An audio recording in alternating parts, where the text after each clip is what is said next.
आज के मुख्य समाचार। बिलासपुर में टिपर ऑपरेटर यूनियन का धरना। जयराम ठाकुर बोले, सरकार के 3 साल जन विरोधी फैसलों में बीते। एनआईटी हमीरपुर में 16वां दीक्षांत समारोह आयोजित। बर्फबारी के बाद दारचा शिंकुला सड़क बंद। अर्की शालाघाट मार्ग भूस्खलन से बंद। मनरेगा कानून में बदलाव के विरोध में कांग्रेस का जोरदार प्रदर्शन। मेडिकल रिप्रेजेंटेटिव की लंबित मांगों को लेकर राज्य स्तरीय प्रदर्शन। एआईसीसी प्रवक्ता सुखपाल सिंह खेड़ा ने की पत्रकार वार्ता। आईजीएमसी में मरीज से मारपीट का आरोप।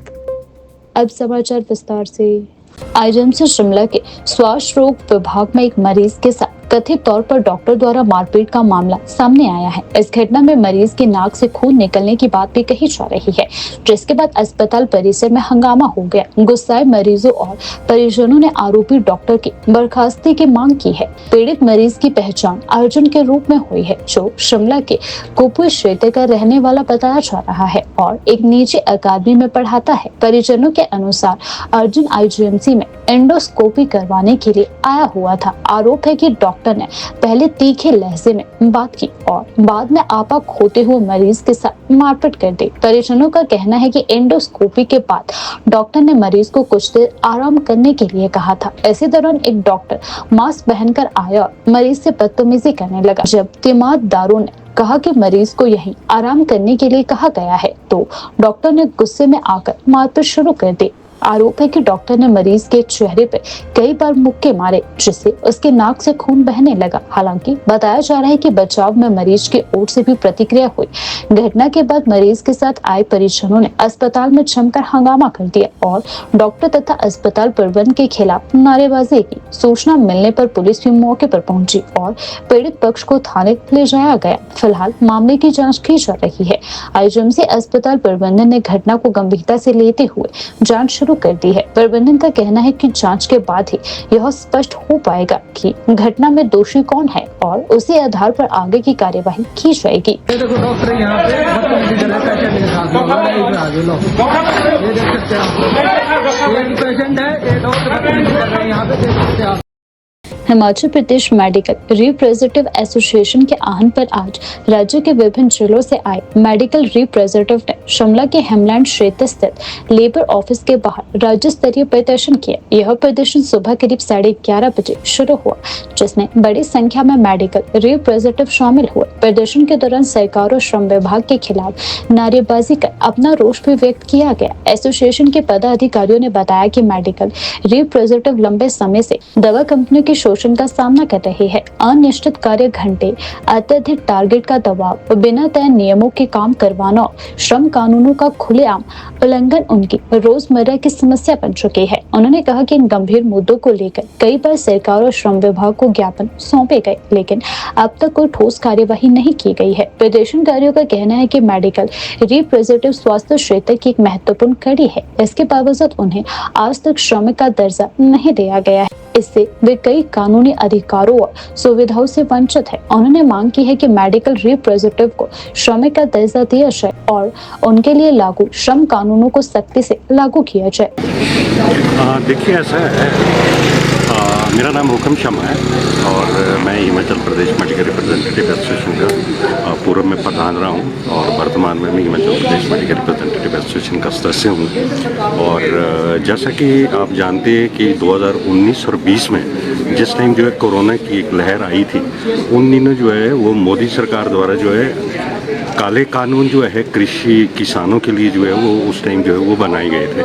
और साथ ही साथ जो है वो जो हमारे लेबर कोड से जो हमारा जो एक मजदूर वर्ग है पूरे हिंदुस्तान के अंदर, उस टाइम भी जो 44 बेसिकली कानून पहले से बने हुए थे उस मजदूर वर्ग के लिए, उस 44 कानूनों को 4 कानूनों में तब्दील कर दिया गया था। तो किसानों ने जिस टाइम इसका विरोध करा, 720 लोगों ने जो है अपनी जान गंवाई। तो इसका कारण उसका जो बाद में मोदी सरकार द्वारा जो है वो सारे के सारे कानून किसानों के तो वापस लेने पड़े, लेकिन जो श्रम के कानून थे उसको जो है अभी हाल ही में 22 नवंबर 2025 को जो है पूरे हिंदुस्तान के अंदर जो है इम्प्लीमेंट किया है। और उस कानून के इम्प्लीमेंट होने के बाद क्योंकि आज जो पूरे हिंदुस्तान का एक मजदूर वर्ग है वो अपने आप को एक ठगा सा महसूस कर रहा है, और उसका सीधा सा कारण ये है कि जो 8 घंटे पहले मजदूरों को एक काम करने का अधिकार मिलता था, इसको जो है वो केंद्रीय सरकार जो है 10 से 12 घंटे तक जो है वो काम करवाने जा रही है। मिनिमम वेजेस जो पहले होता था, एक न्यूनतम जो कितनी तनख्वाह होनी चाहिए, न्यूनतम कितनी मजदूरी होनी चाहिए, आज उस चीज़ को भी सरकार ने जो है वो ख़त्म कर दिया। अब कहने का मतलब ये है कि अगर आप इसको बारीकी से देखेंगे तो पूरे का पूरा जो ये मजदूर वर्ग है उसको शोषित होने के लिए, उसका शोषण करने के लिए जो है सारे का सारा काम जो है वो पूंजीपति वर्ग के फेवर के लिए किया जा रहा है। और आज पूंजीपति वर्ग जो चाहेगा, जिस तरह से मजदूरों से काम कराना चाहेगा उसी तरह से मजदूरों को काम करवाना पड़ेगा। मिनिमम वेजेस वो जो शासक वर्ग है वो अपनी मर्जी का देगा। जो 8 घंटे का हमारा काम करने का अधिकार था उसको 10 घंटे से 12 घंटे का कर दिया गया। सोशल सिक्योरिटी के नाम पे कुछ भी नहीं किया जा रहा है। और तीसरा जो अगर कोई भी हमारा किसी की नौकरी जाती थी, कोई अपना विक्टिमाइजेशन होती थी, तो हमारा जो मजदूर वर्ग था वो एक लेबर कमिश्नर के पास, लेबर इंस्पेक्टर के पास अपनी शिकायत लेके आता था। और इसी के फलस्वरूप जो आज हम यहाँ लेबर इंस्पेक्टर या लेबर कमिश्नर के ऑफिस के बाहर है। लेकिन जो लेबर इंस्पेक्टर है उसका भी पद खत्म करके, उसकी सारी की सारी जो पावर्स थी वो खत्म करके उसको एक फैसिलिटेटर बना दिया गया है। और फैसिलिटेटर का मतलब कि वो जो है वो कोई भी इशू को रिजॉल्व नहीं कर सकता, ना उसको कोई केंद्र सरकार द्वारा उसको पावर दी गई है। सिर्फ जो है वो एक मध्यस्थता कर सकता है, लेकिन पूंजीपति वर्ग मध्यस्थता नहीं करेगा किसी भी हालत में। तो इस तरह के जो सारे ये अपने जितना भी ये एक शोषण जो है एक किस्म से किया जा रहा है इन कानूनों के अंतर्गत जो है, और उसी के फलस्वरूप जो आज हमारे हिमाचल प्रदेश के विभिन्न जिलों से जो है लोग यहाँ पर एकत्र हो रहे हैं और आज ये जो प्रदर्शन किया जाएगा। और सबसे बड़ी बात यह है कि जो भी आपका एम्प्लॉय का जिस तरह से सरकारी एम्प्लॉयज़ का जीपीएफ कटता था उसी तरह से जो है वो हमारा भी ईपीएफ कटता था जो प्राइवेट सेक्टर्स में होता था। ईपीएफ में जो ब्याज दरें थी वो जो है पहले अपना 12% जो वो कंट्रीब्यूशन करता था ईपीएफओ का डिपार्टमेंट, और 12% जो वो हमारी तनख्वाह से करता था, जबकि सरकार ने इसको भी 10% कर दिया। इसका मतलब कि सीधा आप जो पूंजीपति वर्ग को खुश करने के लिए लगे हो। इसलिए आज जो केंद्र सरकार की नीतियां हैं इसका विरोध करने के लिए आज हमारे पूरे हिमाचल प्रदेश के विभिन्न जिलों से हमारा जो मेडिकल रिप्रेजेंटेटिव साथी है वो आज यहाँ पर धरना प्रदर्शन के लिए आया हुआ है। हमारी मांग ये है कि जो केंद्र सरकार ने ये कानून जो थोपे हैं और ये जो पूंजीपति वर्ग के लिए किए गए हैं, हम मांग करते हैं कि केंद्र सरकार जो है इन कानूनों को तुरंत वापस ले, ताकि जो है हमारा मजदूर वर्ग जो है वो अपने आप को थोड़ा सा एक राहत महसूस कर सके। और अगर ये आने वाले दिनों में जो है केंद्र सरकार ये वापस नहीं लेती है ये कानून, तो ये प्रदर्शन जो है आज ही नहीं, ये आने वाले समय में भी लगातार जो हम करते रहेंगे। शिमला में मनरेगा कानून में प्रस्तावित बदलाव के विरोध में कांग्रेस पार्टी ने उपायुक्त कार्यालय के बाहर धरना प्रदर्शन किया।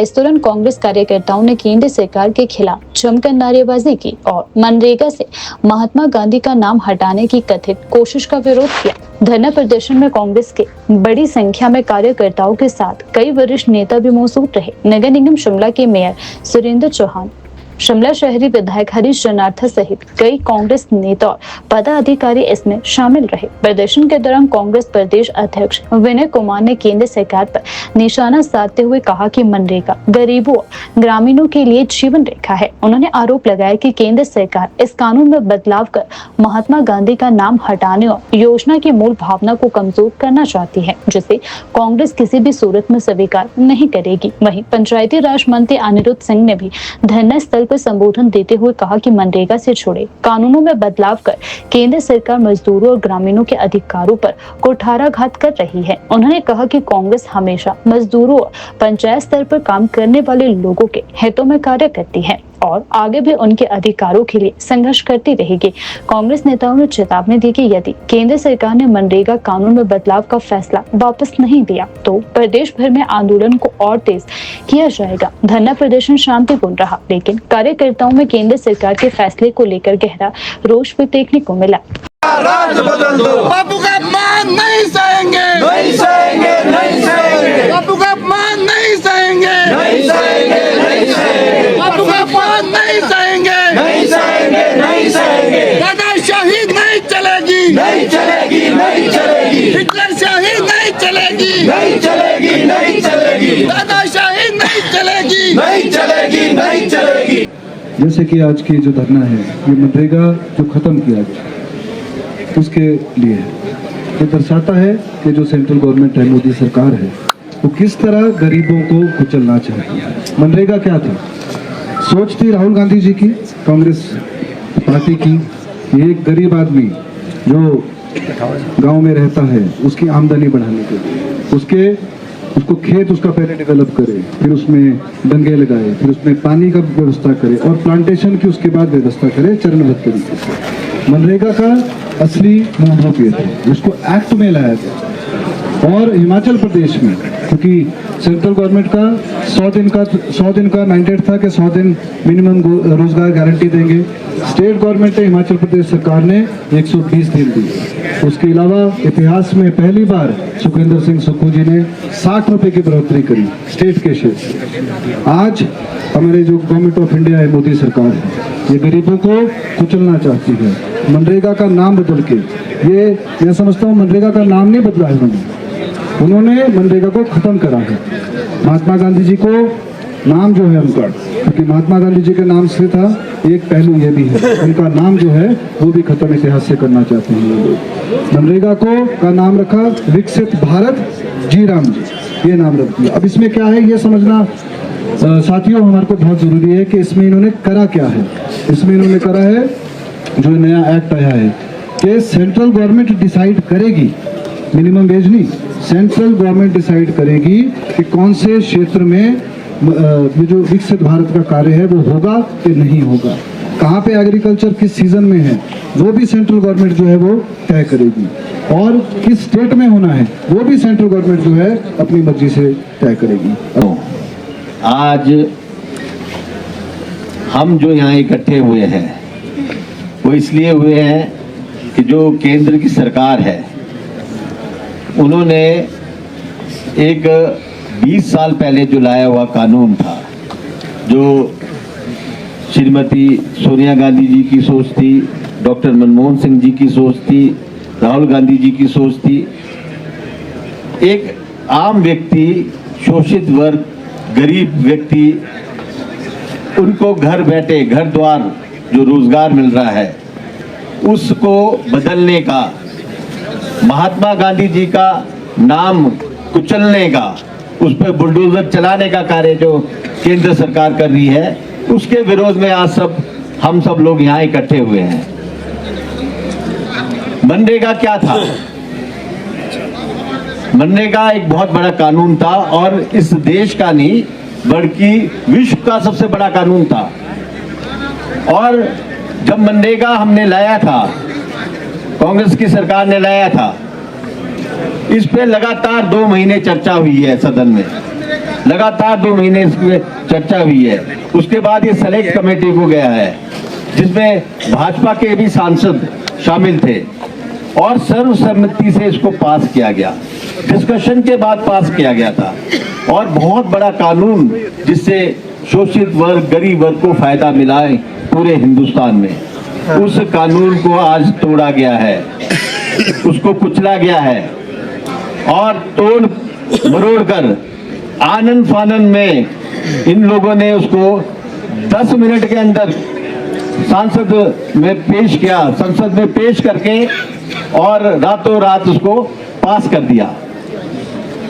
हमारी आवाज हम इसलिए नहीं बोल रहे कि ये कानून कांग्रेस पार्टी ने लाया है, हम इसलिए बोल रहे हैं कि ये कानून हमने गरीबों के लिए लाया है, ये हर गरीब का कानून है, हर शोषित वर्ग का कानून है, इसलिए हम आज लड़ाई लड़ रहे हैं। और हम लड़ाई लड़ रहे हैं एक आम व्यक्ति की, एक गरीब व्यक्ति की, जो अपनी रोजी रोटी अपने घर में कमाता था, अपनी जमीन में कमाता था, अपने कार्यों में कमाता था।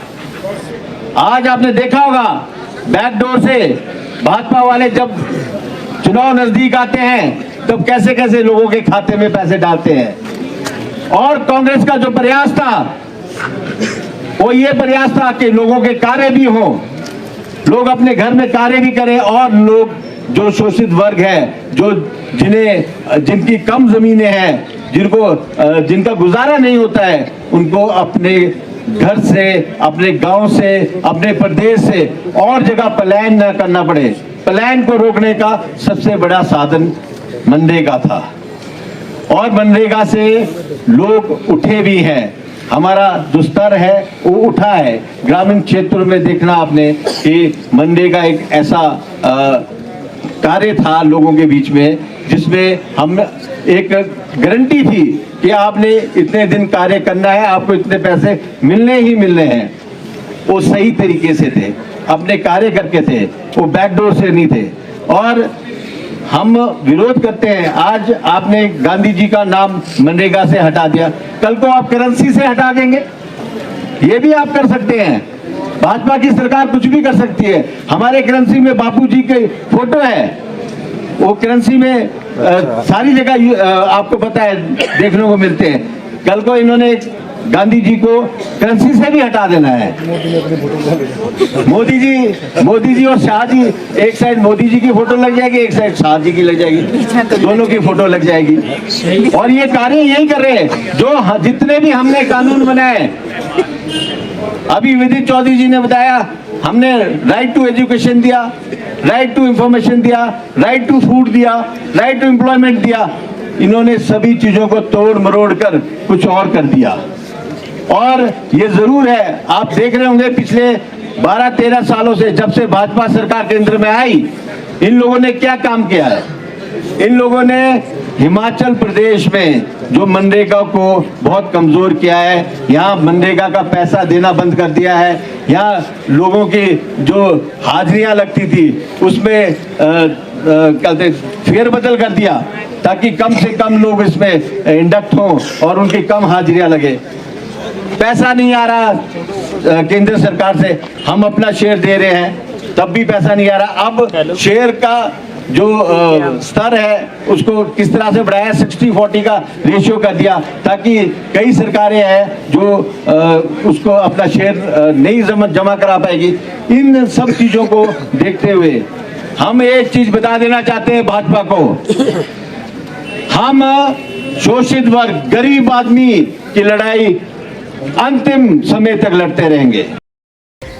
हिमाचल प्रदेश के बिलासपुर में टिप्पर ऑपरेटर यूनियन द्वारा आयोजित धरने में राष्ट्रीय देवभूमि पार्टी के नेता रोमित सिंह ठाकुर ने हिस्सा लिया। इस दौरान उन्होंने स्थानीय लोगों को उनका हक दिलाने और हिमाचलियों के लिए प्रदेश में ही रोजगार सुनिश्चित करने की मांग का जोरदार समर्थन किया। धरने को संबोधित करते हुए रोमित सिंह ठाकुर ने कहा कि स्थानीय लोगों को उनका पूरा हक मिलना चाहिए और सरकार को हिमाचलियों के हित में ठोस कानून बनाना चाहिए ताकि प्रदेश में ही रोजगार के अवसर उपलब्ध हो सके। उन्होंने 4 लेन रेलवे प्रोजेक्ट में कार्यरत सभी कंपनियों से स्थानीय लोगों को रोजगार देने, ट्रांसपोर्टेशन सहित अन्य रोजगार क्षेत्रों में उन्हें प्राथमिकता देने की मांग उठाई।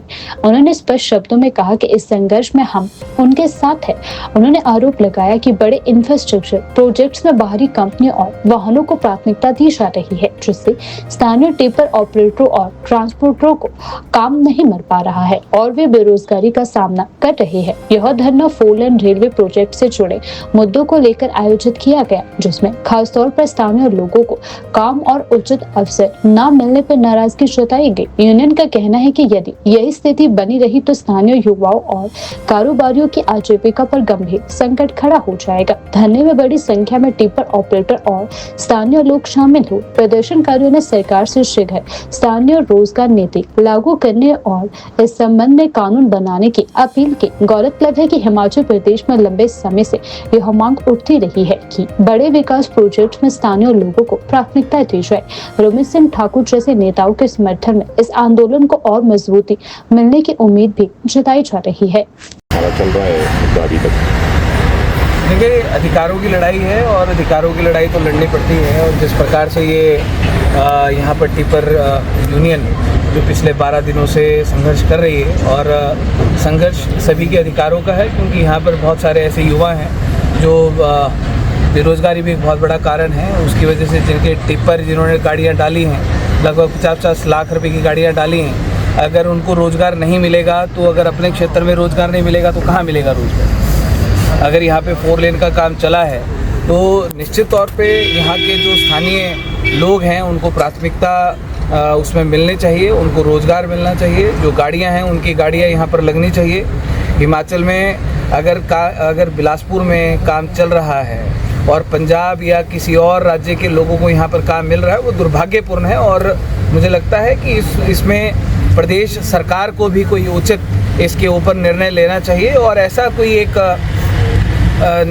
कानून बनाना चाहिए कि हिमाचल में कोई भी काम हो तो हिमाचल के जैसे औद्योगिक क्षेत्र में 70% 75% युवाओं को रोजगार के लिए कि स्थानीय लोगों को मिलेगा, हिमाचलियों को मिलेगा।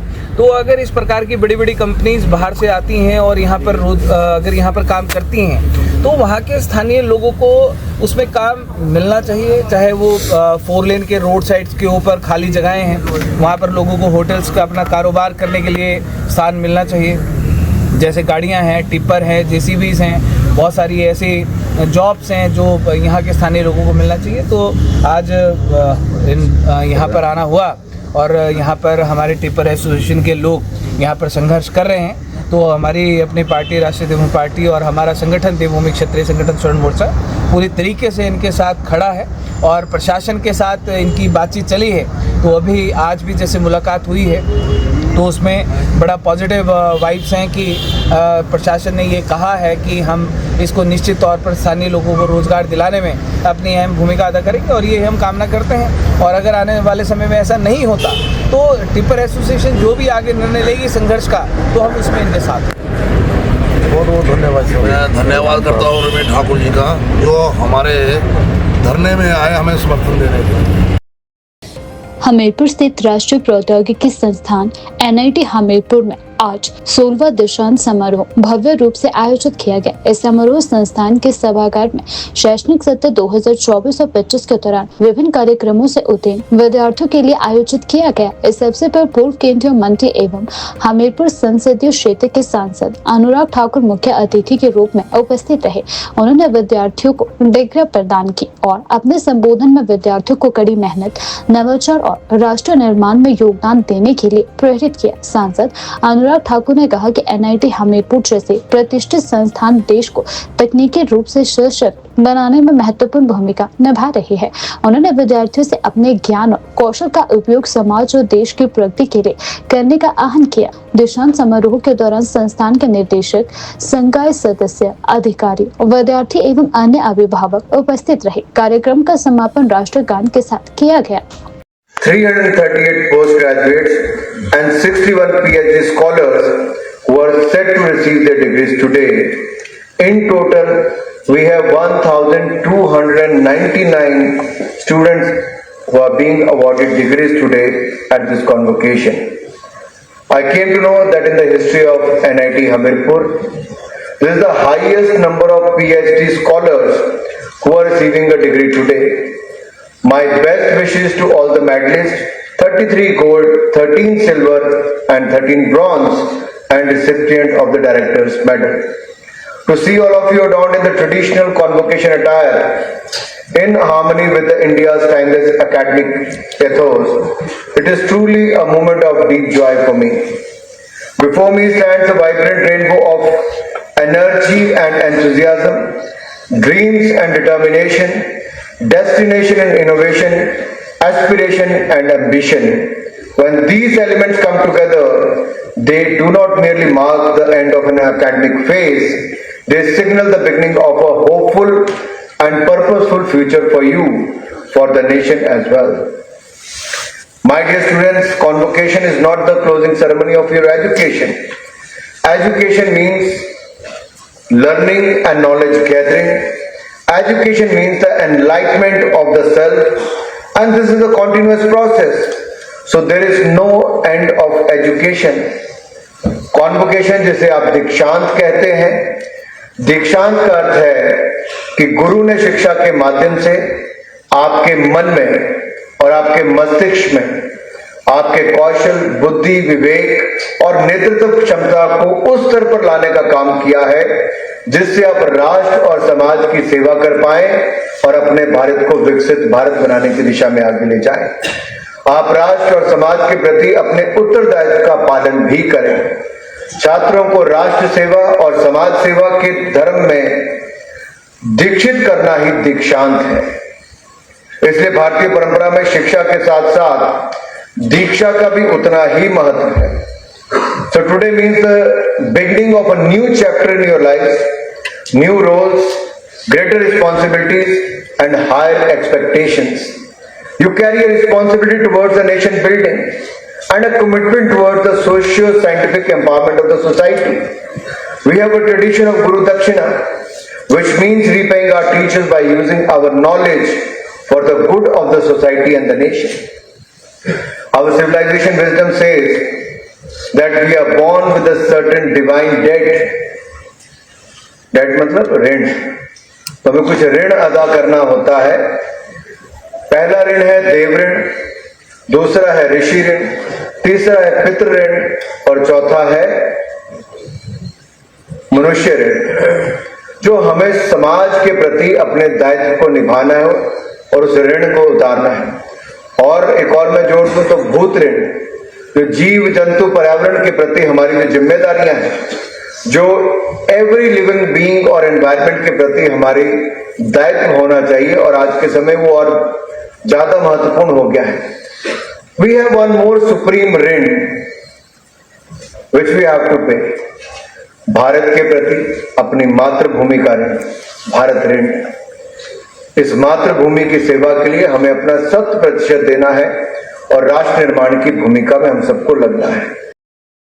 घुमारवीं में आयोजित कार्यक्रम के दौरान नेता प्रतिपक्ष जयराम ठाकुर ने प्रदेश सरकार पर तीखा हमला बोला है। उन्होंने कहा कि सरकार के 3 साल पूरे होने के बावजूद मुख्यमंत्री के पास ना तो ऐसी 3 जन कल्याणकारी योजनाएं हैं जिन्हें जनता के सामने गिनाया जा सके और ना ही ऐसे 3 ठोस फैसले हैं जो आने वाले समय में हिमाचल प्रदेश का भला कर सके। जयराम ठाकुर ने आरोप लगाया कि मौजूदा सरकार लोगों के हित में फैसले नहीं ले रही है, जिसका सीधा असर आम जनता पर पड़ रहा है। उन्होंने कहा कि सरकार के कार्यकाल में हजारों लोगों को नौकरियों से निकाला गया और 2000 से अधिक संस्थानों को बंद कर दिया गया, जिससे प्रदेश में बेरोजगारी और असंतोष बढ़ चुका है। नेता प्रतिपक्ष ने कहा विकास और जनहित के बजाय सरकार बदले की राजनीति में उलझी हुई है। उन्होंने सवाल उठाया कि जिन संस्थानों को बंद किया गया है उनसे जुड़े कर्मचारियों और स्थानीय लोगों के भविष्य में सरकार ने कोई ठोस योजना नहीं बनाई। जयराम ठाकुर ने प्रदेश सरकार से अपील की है कि वह राजनीतिक द्वेष से ऊपर उठकर जनहित के फैसले और रोजगार, शिक्षा व स्वास्थ्य जैसे अहम मुद्दों पर गंभीरता से कार्य करे। उन्होंने कहा कि जनता सब देख रही है और आने वाले समय में इसका जवाब जरूर देगी। पहले तो मैं यही जानना चाहते कि अगर मुख्यमंत्री घुमारवीं आए थे क्या करके गए। मैंने जानकारी तो ली नहीं ज़्यादा, लेकिन मेरा ये मानना है कि यहाँ पर वही योजना है जो भारतीय जनता पार्टी की सरकार के दौरान शिलान्यास हुए थे। अगर बिल्डिंग पूरी होकर के यहाँ पर बन करके तैयार हुई तो उसका उद्घाटन किया होगा। नया क्या किया? और यहाँ की ही नहीं, पूरे हिमाचल प्रदेश की अगर मैं बात कहूँ, 3 साल का कार्यकाल किसी सरकार के लिए, काम के लिए बहुत बड़ा होता है। ये जो प्रश्न पूछे जा रहे हैं दूसरे से कि उनका बताइए, प्रधानमंत्री जी का बताइए, नड्डा जी का बताइए, पहले तो सुखू जी आप ही बताइए कि 3 साल के कार्यकाल में आपका योगदान हिमाचल प्रदेश को क्या है? चारों तरफ बर्बादी और तबाही के सिवाय हिमाचल प्रदेश ने देखा क्या है? सारे विकास के कार्य ठप पड़े हैं, रुके पड़े हैं। विधायकों के ऊपर मामलों की फहरिस्त जो है इतनी लंबी हो गई है, कोई विधायक ऐसे बहुत बिरले बचे हैं जिनके ऊपर मामले दर्ज नहीं हैं।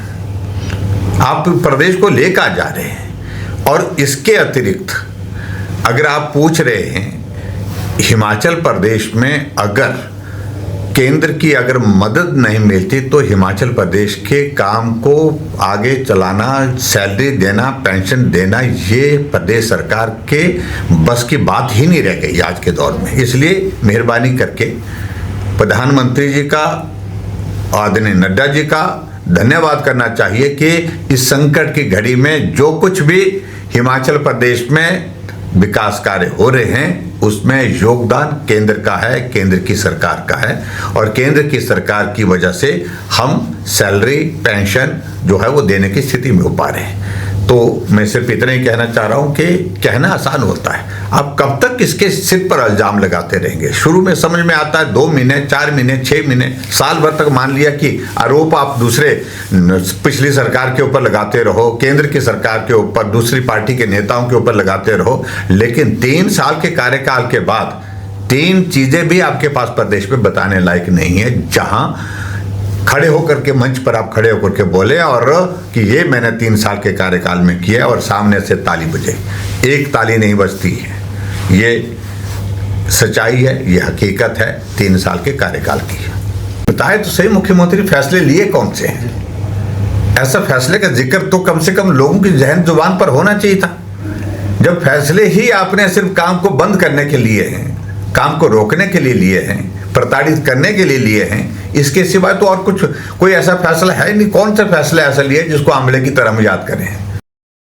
उत्तर भारत इन दिनों भीषण ठंड की चपेट में है। हिमाचल प्रदेश में पश्चिमी विक्षोभ की सक्रियता के चलते ऊंचाई वाले इलाकों में हल्की बर्फबारी दर्ज की गई, लेकिन इसके बावजूद इस बार क्रिसमस पर व्यापक हिमपात की संभावना कम जताई जा रही है। मौसम विभाग केंद्र शिमला के अनुसार 22 से 26 दिसंबर के बीच प्रदेश के अधिकांश हिस्सों में मौसम शुष्क रहेगा, जिससे पर्यटकों को व्हाइट क्रिसमस की उम्मीदों पर पानी फिर सकता है। शनिवार और रविवार को रोहतांग दर्रा, शेंकुला दर्रा, बारा लाचा, कुंजम दर्रा, 7 सिस्टर पीक और चंबा की ऊंची चोटियों पर हल्की बर्फबारी हुई। 13,050 फीट ऊंचे रोहतांग, बारा लाचा और कुंजम दर्रा में हिमपात के बाद इन क्षेत्रों में शीतलहर का असर और तेज हो गया है। वीकेंड के चलते रोहतांग, शंकुला क्षेत्र में पर्यटकों की अच्छी खासी भीड़ भी देखने को मिली। शंकुला दर्रे पर ताजा हिमपात के बाद प्रशासन ने सावधानी बरतते हुए दारचा शंकुला सड़क को बंद कर दिया है, जिसके चलते रविवार को पर्यटक शंकुला दर्रे तक नहीं पहुंच सके। हालांकि कई सैलानी 4x4 वाहनों के जरिए दारचा से करीब 28 किलोमीटर दूर शंकुला दर्रे से नीचे समदो तक पहुंचे और वहां लाइव बर्फबारी का आनंद लिया गया। यहाँ से शंकुला दर्रे की चढ़ाई शुरू होती है, जो करीब 15 किलोमीटर दूर है। प्रदेश के भरमौर, चुराहा और पांगी की ऊपरी पहाड़ियों पर भी रविवार को हिमपात हुआ है, जबकि निचले इलाकों में हल्की बूंदाबांदी भी दर्ज की गई, जिससे ठंड में और इजाफा हुआ है। बर्फबारी के कारण पहाड़ी क्षेत्रों में रहने वाले गद्दी समुदाय के लोगों ने अब मैदानी इलाकों की ओर पलायन करना शुरू कर दिया है। कोहरे का असर जनजीवन और यातायात पर भी पड़ा नजर आया। मंडी, ऊना, सिरमौर, बद्दी और बिलासपुर के कई इलाकों में घना कोहरा छाया रहा। ऊना में कोहरे के कारण ट्रेनें करीब आधा घंटा देरी से पहुंची। वहीं सुबह और देर रात वाहन चालकों को भारी दिक्कतों का सामना करना पड़ा। मौसम विभाग केंद्र शिमला ने 25 दिसंबर तक कोहरे को लेकर येलो अलर्ट भी जारी किया है। बिलासपुर में भांगड़ा बांध क्षेत्र और मंडी की बिलह घाटी में घने कोहरे की चेतावनी भी दी गई है। तापमान की बात करें तो रविवार को न्यूनतम तापमान में कोई बड़ा बदलाव दर्ज नहीं किया गया। हालांकि यह सामान्य से 2 से 6 डिग्री सेल्सियस अधिक रहा। प्रदेश में सबसे कम न्यूनतम तापमान कोकुम सेरी में -2.4 डिग्री सेल्सियस रिकॉर्ड किया गया, जबकि अधिकतम तापमान सोलन में 24.5 डिग्री सेल्सियस रहा। मौसम विभाग के अनुसार 27 दिसंबर तक मौसम शुष्क बना रह सकता है। हालांकि 3 से 4 दिनों में न्यूनतम और अधिकतम तापमान में 3 से 5 डिग्री सेल्सियस तक गिरावट आने के संकेत है। ऐसे में ठंड और बढ़ेगी, लेकिन क्रिसमस पर बर्फबारी की संभावना फिलहाल कम ही नजर आ रही है।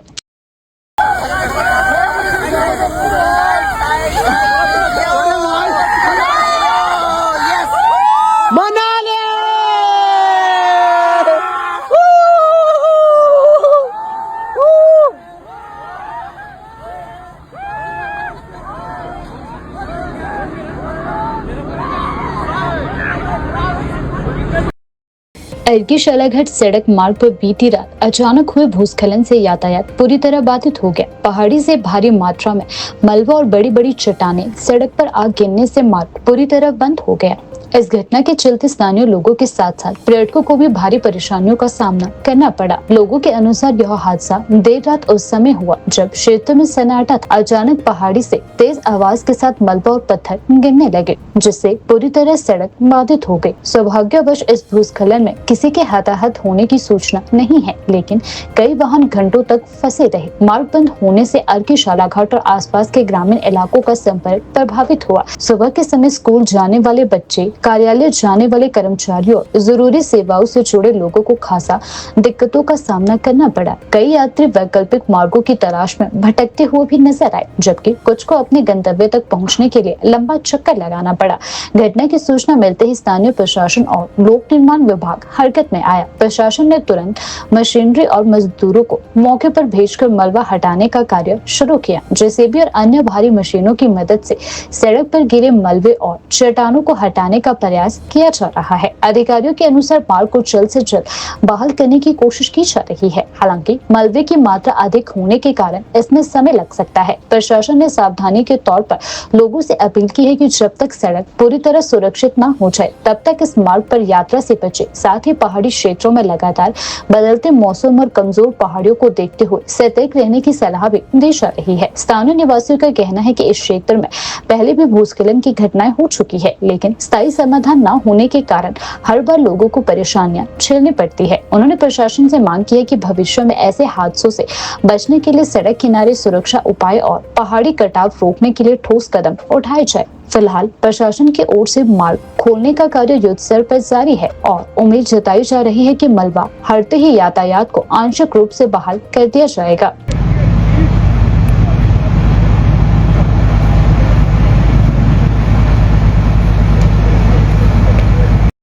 शिमला के राजीव भवन स्थित कांग्रेस मुख्यालय में अखिल भारतीय कांग्रेस कमेटी AICC के प्रवक्ता सुखपाल सिंह खेड़ा ने पत्रकार वार्ता को संबोधित किया। इस दौरान उन्होंने मनरेगा कानून में प्रस्तावित बदलाव को लेकर केंद्र सरकार पर तीखा हमला बोला। सुखपाल सिंह खेड़ा ने कहा कि कांग्रेस मनरेगा कानून में किसी भी तरह के बदलाव का कड़ा विरोध करती है। उन्होंने आरोप लगाया कि केंद्र सरकार इस योजना में बदलाव कर महात्मा गांधी का नाम हटाना चाहती है, जो पूरी तरह अस्वीकार्य है।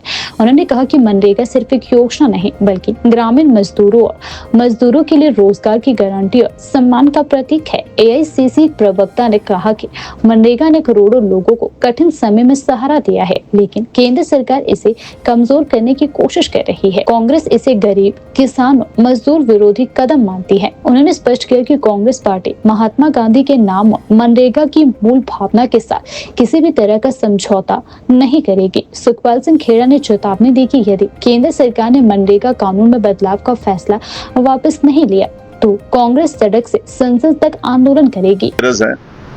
आज का हमारा विषय दो चीजों के ऊपर फोकस है। एक, जिस तरह से मनरेगा स्कीम को भारतीय जनता पार्टी ने उसको कंप्लीटली डिस्ट्रॉय करने का मंसूबा बनाया है, एक ये इशू रहेगा।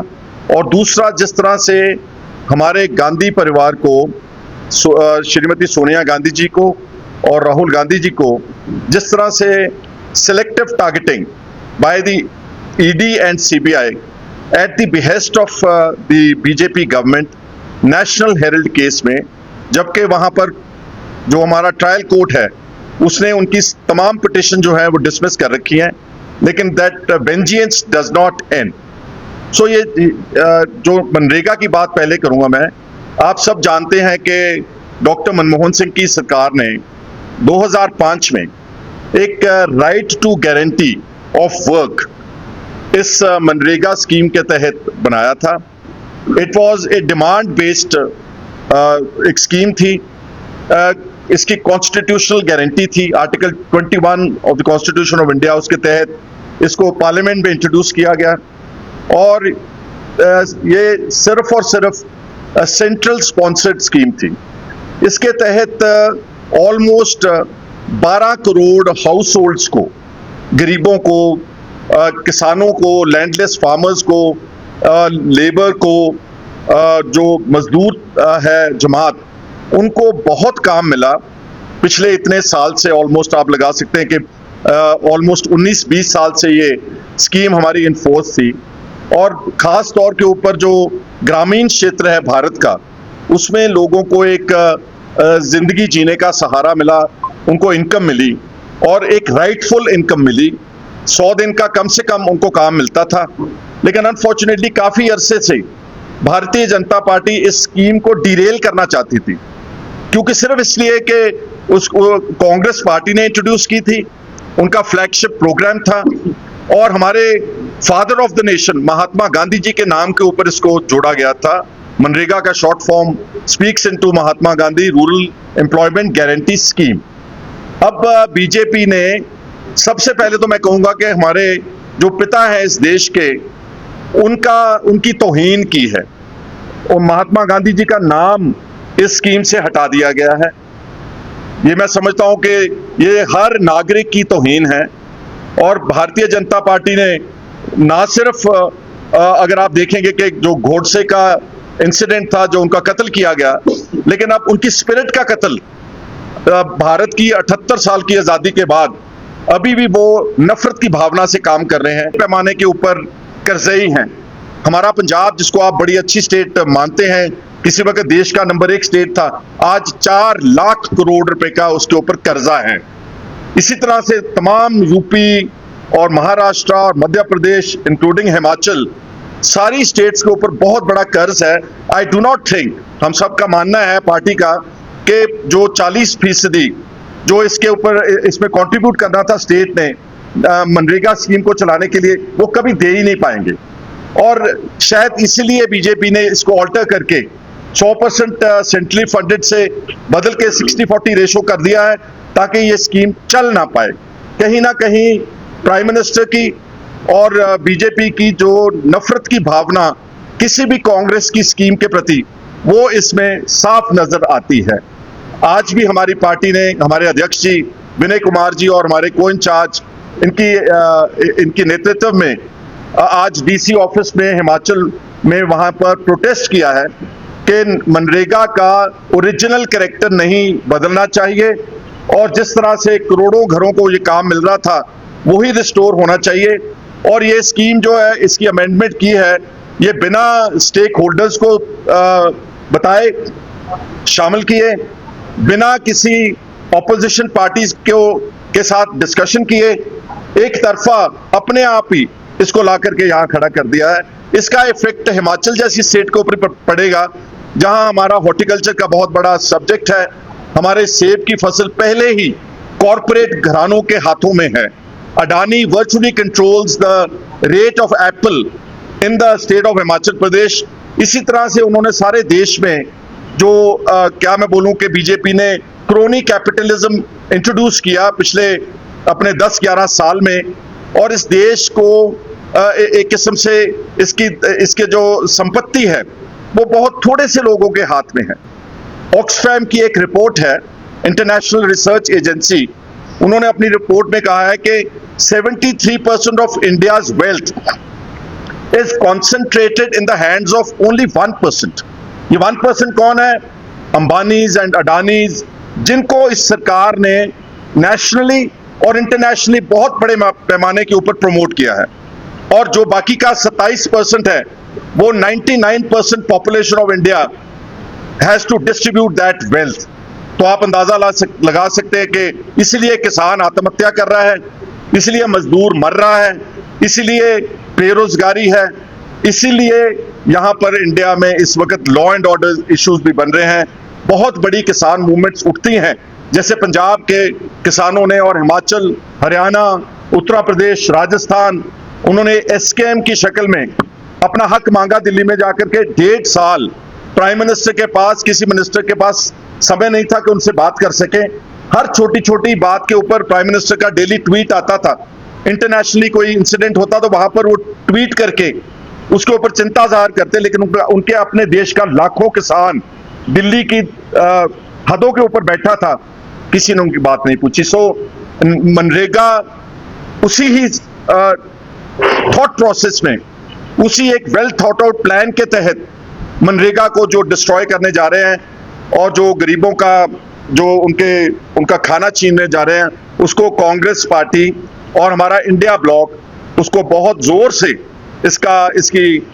इसको कंडेम करता है।